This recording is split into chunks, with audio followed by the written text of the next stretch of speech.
केंद्रीय वित्त मंत्री निर्मला सीतारमण ने अपना 7वां और मोदी सरकार के तीसरे कार्यकाल का पहला आम केंद्रीय बजट 2024-25 पेश किया। वित्त मंत्री निर्मला सीतारमण द्वारा पेश किए गए बजट पर चर्चा करते हुए सीए रफीउल्लाह ने कहा, सर, आपका परिचय जानना चाहेंगे? मेरा नाम सीए रफीउल्लाह है और मैं बरेली से बिलोंग करता हूँ। हमारी फर्म है मार्क एंड एसोसिएट्स के नाम से, चार्टर्ड अकाउंटेंट फर्म है। हम पिछले 10 सालों से प्रैक्टिस में हैं। रफी साहब, ये जो सरकार ने बजट पेश किया है, इस बजट की विशेषताएं क्या है? जैसा कि हम लोगों को पता है कि ये बजट जो है वो इलेक्शन के तुरंत बाद आया है, तो बहुत ज़्यादा बड़ा बजट नहीं होता है। जो बहुत ज़रूरी चेंजेस करने होते हैं गवर्नमेंट को या बहुत ज़रूरी स्कीमें लानी होती हैं, वो स्कीमें लाई गई हैं। और जो भी स्टेप्स आए हैं, अगर आप देखेंगे बजट्स में, तो सारे वेलकम स्टेप्स हैं। बहुत सारे इश्यूज़ जो पेंडिंग थे उनको टैकल किया गया है, उनको एड्रेस किया गया है और जिसके इम्पैक्ट आप नियर फ्यूचर में देखेंगे, चाहे वो एग्रीकल्चर का सेक्टर हो, चाहे वो मैन्युफैक्चरिंग सेक्टर हो या बेरोज़गारी का मसला जो हो, उसको भी इस बजट के थ्रू गवर्नमेंट ने एड्रेस करने की कोशिश की है। रफी साहब, इस बजट में जैसे कि विपक्ष का ये कहना है कि ये बेहतर बजट नहीं है, इसमें किसानों के लिए कुछ नहीं है, नौजवानों के लिए कुछ नहीं है, तो आपकी नज़र में किस तरह का इस बजट में सहूलियतें मिलेंगी? देखिए, हर चीज़ के दो पहलू होते हैं। एक आदमी उसकी बुराई करता है, एक आदमी अच्छाई करता है। लेकिन अगर ओवरऑल देखें तो ये एक बैलेंस बजट है, संतुलित बजट है। किसानों के लिए भी गवर्नमेंट ऑफ इंडिया ने इस बजट के थ्रू बहुत सारी सुविधाएं नई लॉन्च की हैं। उसमें काफ़ी बजट भी एलोकेट किया हुआ है किसानों के लिए। किसानों के जो प्रोडक्ट हैं उनकी रिसर्च के लिए भी पैसा एलोकेट किया है। एक्सपोर्ट के इंसेंटिव के लिए भी पैसा एलोकेट किया है। तो इसके आप नियर फ्यूचर देखेंगे भी कि किस तरीके से उसमें चेंजेस आ रहे हैं। और मैं समझता हूँ कि इस बजट के थ्रू जो चेंज आए हैं या जो पैसा किसानों के लिए एलोकेट हुआ है, उसका लाभ बहुत जल्द आपको देखने को मिलेगा। रही बात बेरोज़गारों की या नौजवानों की, उसके लिए गवर्नमेंट ऑफ इंडिया एक बहुत वेलकम स्कीम लाई है।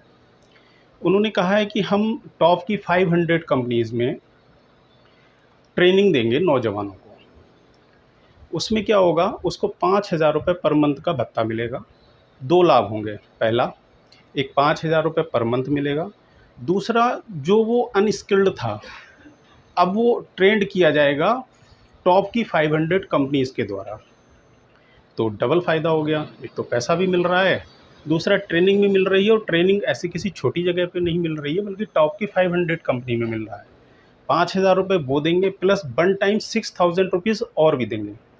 तो इस तरीके से जो बेरोज़गारी का इशू था उसको टैकल करने के लिए गवर्नमेंट ने एक वेलकम कदम उठाया है। इसके अलावा एक चेंजेस और लाए हैं, जो भी न्यू रिक्रूटमेंट करेंगी कोई भी कंपनी हो वो, तो उसमें ईपीएफ का लाभ दिया जाएगा। ईपीएफ का जो कंट्रीब्यूशन, बेसिकली मैं थोड़ा सा आपको ब्रीफ कर दूं। ईपीएफ में एम्प्लॉई और एम्प्लॉयर दोनों के कंट्रीब्यूशन होते हैं। एम्प्लॉय भी कंट्रीब्यूट करता है और एम्प्लॉयर भी कंट्रीब्यूशन करता है।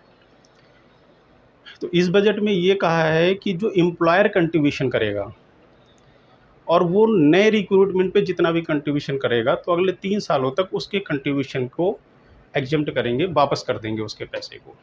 तो ये एक न्यू रिक्रूटमेंट या आप ये कह लीजिए कि रोज़गार को उत्पन्न करने वाला स्टेप आएगा। नई लोग जितनी भी रिक्रूटमेंट करेंगे उससे उनको बेनिफिट आएगा। तो ये इससे भी एक रोज़गार सृजन होगा और उससे नई नई भर्तियां आने की उम्मीद की जा रही है। जो टैक्स पेयर के लोग हैं उनको किस तरह का मिलेगा? हाँ, टैक्स पेयर के लिए एक बहुत अच्छा स्टेप आया है कि जो भी सैलरीड क्लास हैं उनको पहले एक स्टैंडर्ड डिडक्शन मिलती थी 50,000 रुपये की। अब वो डिडक्शन बढ़ाई गई है, 50,000 रुपये से 75,000 रुपये कर दी गई है। दूसरा एक चेंज आया है, पहले जो टैक्स लगता था 3 लाख रुपए तक कोई टैक्स नहीं होता था।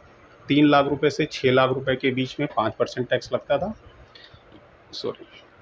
इस स्लैब को भी बढ़ाया गया। 3 लाख रुपए से जो 6 लाख रुपए का स्लैब था उसको 3 लाख रुपए से 7 लाख कर दिया है। तो पहले 3 लाख से 6 लाख पे 5% टैक्स होता था, अभी 3 लाख से 7 लाख पे 5% टैक्स होगा। फिर पहले 6 लाख से 9 लाख तक 10% टैक्स होता था, अभी ये 7 लाख से 10 लाख तक जो है वो 10% के स्लैब में आएगा। फिर 10 से 12 तक जो है वो 15% का स्लैब होगा। तो इस तरीके से जिनकी भी सैलरी 12 लाख रुपए तक की थी, उन सबको लगभग 14-15 हज़ार रुपये का एक्स्ट्रा बेनिफिट आएगा। तो सैलरीड क्लास के लिए 2 बेनिफिट हैं, एक तो स्टैंडर्ड स्लैब बढ़ाया गया और दूसरा जो है वो इस तरीके से एक रिलीफ दिया गया। इसके अलावा जो पेंशन स्कीम्स थी, पेंशन स्कीम्स के लिए भी डिडक्शन की सीमा बढ़ाई गई है। रफ़ी साहब, जैसे कि शेयर के लाभ और हानि में कोई चेंज आया है इस बजट में? जी हाँ, इसमें इस बजट में जो शेयर की सेल परचेज़ है या लैंड एंड बिल्डिंग की सेल परचेज़ है या कोई भी इमूवेबल प्रॉपर्टी की सेल परचेज़ है, उस पे एक मेजर चेंज आया है। एक पहला चेंज जो वेलकम चेंज है, जिसमें इन्होंने कहा कि जो कैपिटल गेन है शेयर्स का, अगर आप कोई भी शेयर सेल या परचेज़ करते हैं और वो लॉन्ग टर्म में सेल करते हैं, तो उस पे जो कैपिटल गेन आएगा वो पहले उसकी सीमा होती थी 1 लाख रुपए तक टैक्स उस पे एग्जेम्प्ट होता था। अब वो सीमा बढ़ा के इन्होंने 1,25,000 रुपये कर दिए। तो अब 1,25,000 तक अगर कोई कैपिटल गेन है, लॉन्ग टर्म कैपिटल गेन, तो उस पे जो है टैक्स ज़ीरो रहेगा। दूसरा चेंज इसमें ये आया है, ये टैक्स जो लॉन्ग टर्म, पहले जो लॉन्ग टर्म कैपिटल गेन होता था वो 12.5% लगता था शेयर्स पे, अब उसको 15% कर दिया गया है, यानी कि 12.5 से 15% हो गया, टैक्स बढ़ा दिया गया। और इसमें मेन चीज़ ये है कि ये टैक्स एप्लीकेबल जिस दिन बजट आया है 23 जुलाई को, आज 25 जुलाई हो गई है, 23 जुलाई को इससे ही इफ़ेक्टिव हो गया है। फॉर एग्ज़ाम्पल, अगर आज की तारीख में, आज 25 जुलाई है, अगर आज आप कोई शेयर बेचते हैं, जो कि शेयर आपने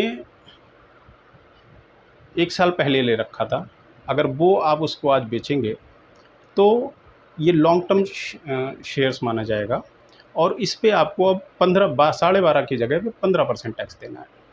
दूसरा, जो शॉर्ट टर्म कैपिटल गेन होता था वो 15% लगता था पहले, अब ये 20% लगेगा, 15 की जगह 20% हो गया। तीसरा एक मेजर चेंज इसमें ये है कि जो पहले लैंड या बिल्डिंग या कोई इमूवेबल प्रॉपर्टी सेल होती थी, ख़ास तौर से मेजर चेंज आप प्रैक्टिकली जो देखते थे वो ये था कि भाई लैंड और बिल्डिंग का ज़्यादा इश्यूज़ आते थे, उसमें एक इंडेक्सेशन का बेनिफिट दिया जाता था, इंडेक्स का बेनिफिट देते थे। और इंडेक्स क्या होता है कि सपोज़ करिए एक प्रॉपर्टी है आपने जो अब से 10 साल पहले ख़रीदी है, सपोज़ कीजिए आज 2024 है, इस समय 2014 में ख़रीदी है, तो उस समय क्या करते थे कि 2014 में जो प्रॉपर्टी ख़रीदी तो गवर्नमेंट हर साल एक इंडेक्स बताती है, जिसको हम एक तरीके से, अब ये इसको इजी लैंग्वेज में ये समझ लीजिए कि महंगाई के अनुसार जो है वो इंडेक्स बढ़ता है, तो उसका इंडेक्स का बेनिफिट करते थे। तो जो प्रॉपर्टी 2014 की थी उसको इंडेक्स करके उसकी वैल्यू बढ़ा लेते थे कि वो 2024 में उसकी वैल्यू क्या होनी चाहिए।